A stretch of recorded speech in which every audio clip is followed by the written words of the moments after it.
Greetings, horror heads, comic heads, metal heads, misfits, and sex pistols. Horror host Trav here, bringing you a recent acquisition video. This time we're focused on comic books. As you know, I'm a big time. I buy a lot of shit, and as you've seen from the unboxing videos. But I don't only buy movies. I'm not only a movie horror fan or a movie, a cult movie fan or anything like that. I also get into the novel side of things and get into comics deep. Mostly just horror and sci-fi and stuff like that. Comics like indie publishers and stuff. I do get into superhero stuff every now and then, but I can't keep up with that kind of shit, man.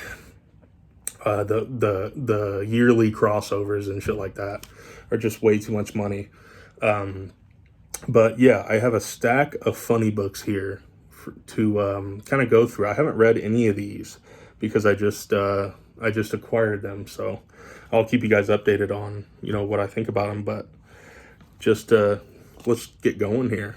This first one, I was on a forum and I think I searched like Grindhouse comics or whatever, because if you don't know already, I'm doing a special Patreon podcast called Sleaze, and Sleaze is a separate entity altogether from Horrifying My Friends. It'll be under the Horrifying My Friends Patreon, but it is a look at movies like Grindhouse, like the two movies in Grindhouse, the Five Deadly Venoms, like kung fu stuff, old westerns, Maniac, like anything like that, like anything sleazy that you would have seen, like cult cinema and stuff like that.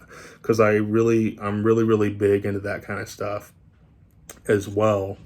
And on a lot of those episodes, I'll be joined by my brother Rob Hodge, a few other friends, that like that kind of stuff. So I'm really excited about that. Most of those will probably be like commentary episodes where we're watching the movie and just kind of going along. And I'm making Sleaze kind of more so like I'm kind of cheating because I do want to cover like 80s action movies and stuff, like terrible 80s action movies like Steven Seagal and Chuck Norris and shit like that. So that's why it's called Sleaze. And because if it's sleazy, then we can cover it. But the first comic I came across on a forum because I was looking for like comics like Grindhouse movies or comics like cult movies, and this came up, and it's Miss Tree, and it says One Mean Mother, and it's written by Max Allan Collins and Terry Beatty. If you're not familiar with Max Allan Collins, he wrote Road to Perdition. They ended up making a movie, but the back of it, and this is available like at Barnes and Noble and stuff. Like this was like a pretty big release from Hardcase. She's about to be a mom, but she's already one mean mother. See, I'm already in just by reading that. From writer Max Allan Collins, Mickey Spillane, Road to Perdition, Corey, Mickey Spillane's Mike Hammer. He wrote that kind of stuff. Comes this hard-boiled tale of one woman you do not want to mess with. Bursting to life in 1981, Miss Tree reestablished noir crime fiction in comics and pioneered what became a trend for female private eyes. It remains the longest-running private eye comic to date. This graphic novel brings together 5 classic Miss Tree issues that you don't want to miss. So yeah, this is put out by Hardcase Crime, Titan Comics. And I read the first issue of this, and I was pretty blown away, man. For 1981, like I said, it's really ahead of the time. Like you pick up just like a standard superhero issue from 1981, and it's like it seems really dated and stuff. But I was really impressed by this so far. I cracked this open. Really impressed by this so far.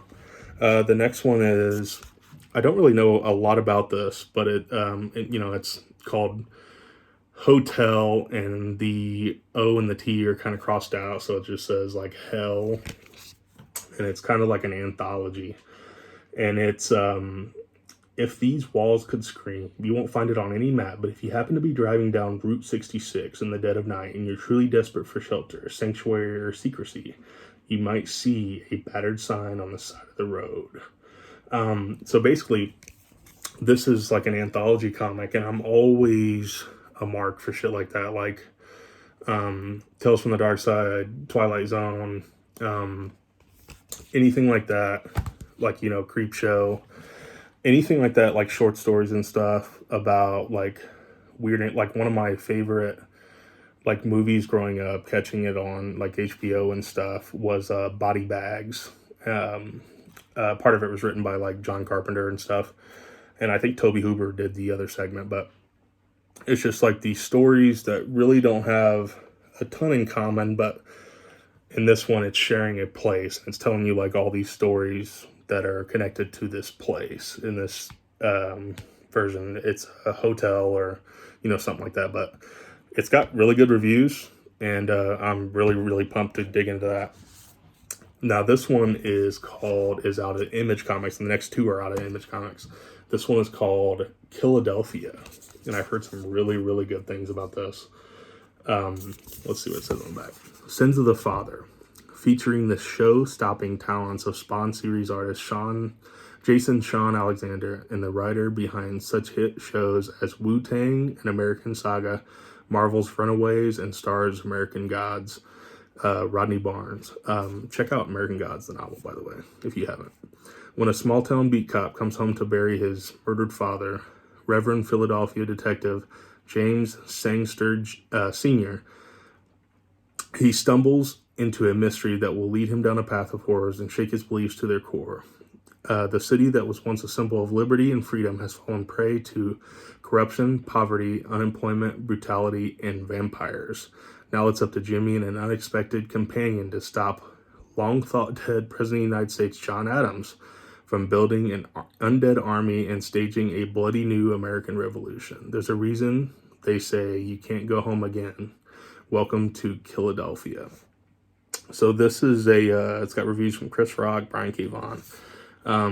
This is supposed to be really good, and what I like about Image Comics is, like, oftentimes the first volume of the series is $9.99, so I find myself more willing to, you know, shell out the bucks to check out the first volume. But I'm really interested to get into this one. This will probably be the first one that I check out of this stack. But yeah, this looks really good. The next one, Dracula motherfucker. This sounds like a Rob Zombie tune. Dracula motherfucker, yeah. Written by Alex DeCampi, which I've come across her name quite a bit.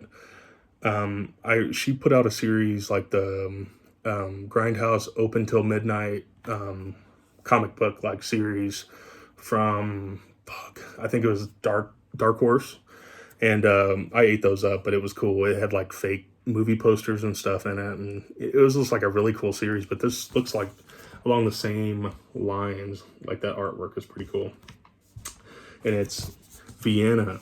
1889, excuse me. Dracula's brides nail him to the bottom of his coffin. Los Angeles, 1974. An aging starlet decides to raise the stakes.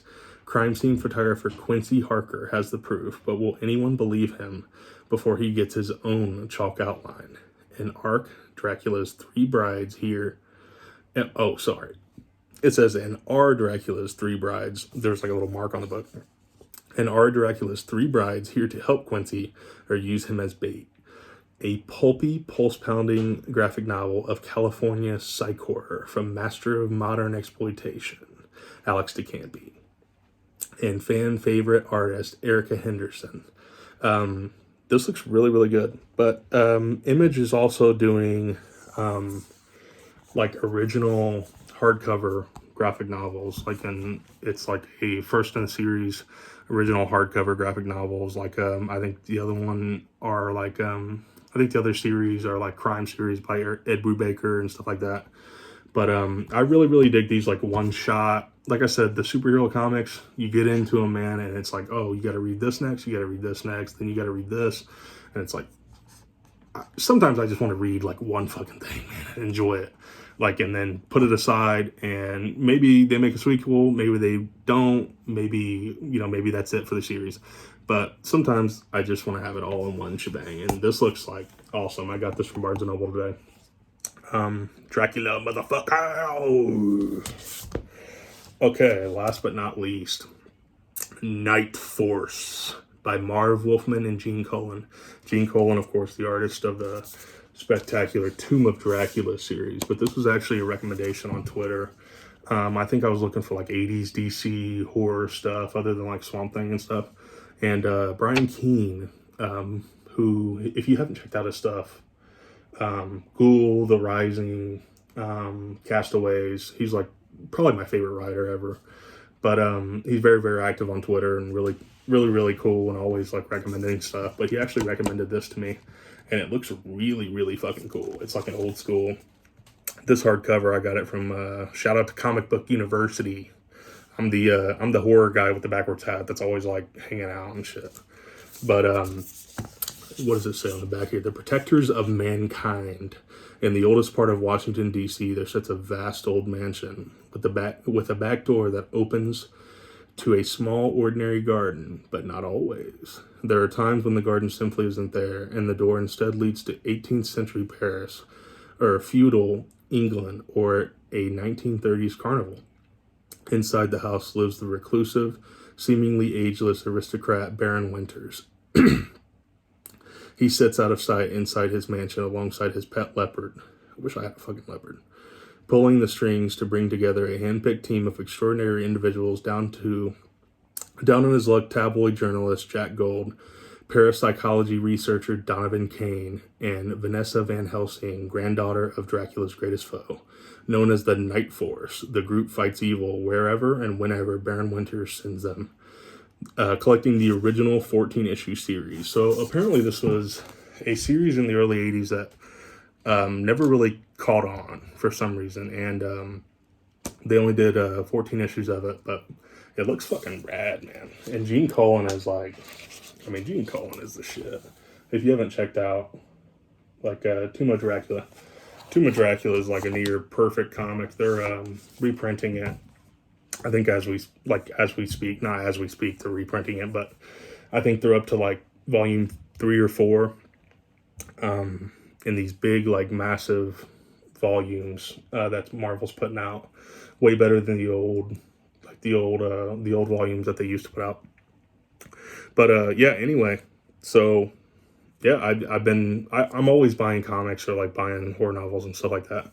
But it's just something that's really, really quick. And excuse me, I read more comics than novels because sometimes I don't have the time, and you just want to get through something quick. Like I said when I was talking about Dracula, motherfucker.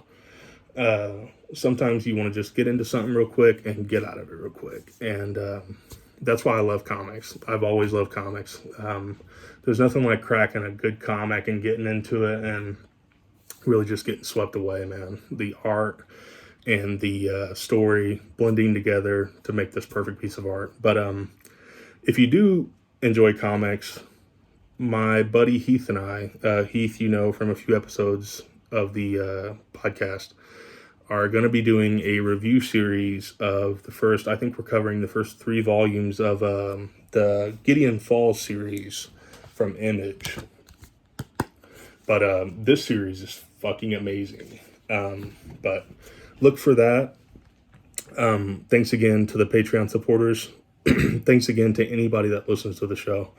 We love you. Kate and I are really, really appreciative for you. And we have a blast doing it.